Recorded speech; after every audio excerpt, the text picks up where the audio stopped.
Welcome back to Fantasy Fix. Time now for some in-depth analysis from someone who actually, unlike us, got his uniform dirty. It's our weekly chat with NFL Network's Marshall Faulk, courtesy of BowDogFantasy.net. All right, Marshall, Patriots, Colts, game of the century on Sunday. What do you see as the key matchups for this game? Without a doubt, when you look at this game, it's going to be the linebackers for the Patriots versus the tight ends for the Colts. And on the other side of the ball, if the Colts can stop the run and make the Patriots one-dimensional, which they've been all year pretty much one-dimensional, can Tom Brady throw? You got the top-rated passing offense versus the top-rated passing defense. Marshall, the Eagles finally look like they're putting it together. Do you think their defense can slow down Tony Romo and the Cowboys' high-powered passing game this week? Well, they have to, and they have to find ways on offense to neutralize the Dallas offense, and that's having slow, methodical drives, getting Westbrook, give him a heavy dose of Brian Westbrook, because Dallas has always had problems with the back coming out of the backfield or a tight end. They have problems covering those guys in the passing game, but definitely run Westbrook more, control the clock, make Dallas have to score fast. Marshall, surprisingly, the Lions are 5-2. More surprisingly, Matt Millen's still the GM. Is the team legit, or will they get a dose of reality from the Broncos?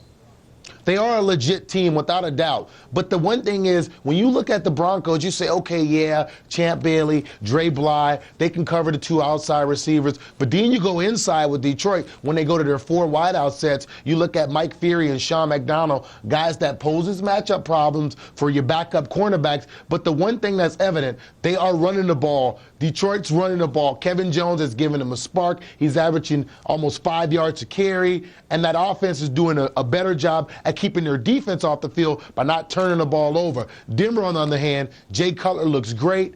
Denver's defense, I still don't know about the pass rush. I want to see them get to the quarterback more and not allow their corners to be out on the island like we saw the last play of the game in Green Bay, against Green Bay. The Bengals, Marshall, have been a big disappointment this season. Can the offense break out of its funk against a very beatable Buffalo defense? They can, but the one thing with an offense, and I can attest to this, when your offense is helping your defense out so much, it becomes a lot. It becomes tiresome. When you look at the Baltimore Ravens, a great defense can only hold an offense together for so long before the offense has to carry their own load or the defense will break. The same scenario with Cincinnati. If they don't get more from their defense, stopping the run and making teams go the length of the field with long, methodical drives, then the offense is going to struggle. Oakland's Lamont Jordan has had an up-and-down season. I actually like Justin Fargas this week, but what can we expect from Lamont Jordan against the Houston Texans Sunday? It's going to be a tough day. The Houston Texans, a much better defense. Last week, they did a good job of keeping LaDainian Tomlinson in check. So when I look at Lamont Jordan and this offensive line, right now, they're going to have to throw the ball to beat the Texans. Okay, I know you've been working on this all week. Your stud, your dud, your sleeper for week 9.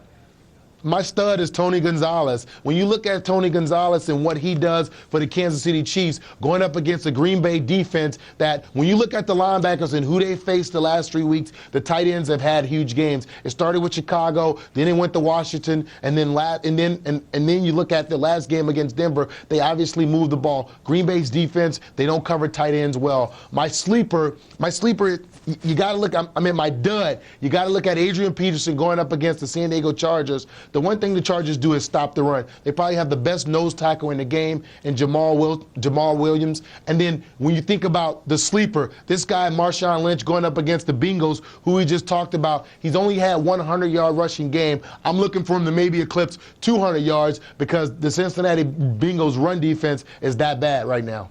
All right, thanks a lot, Marshall Faulk. Thanks for taking time away from your NFL Network duties to break it all down for us. And as always, we want to thank BowDogFantasy.net. All right, time to find out who our experts think. We'll step it up in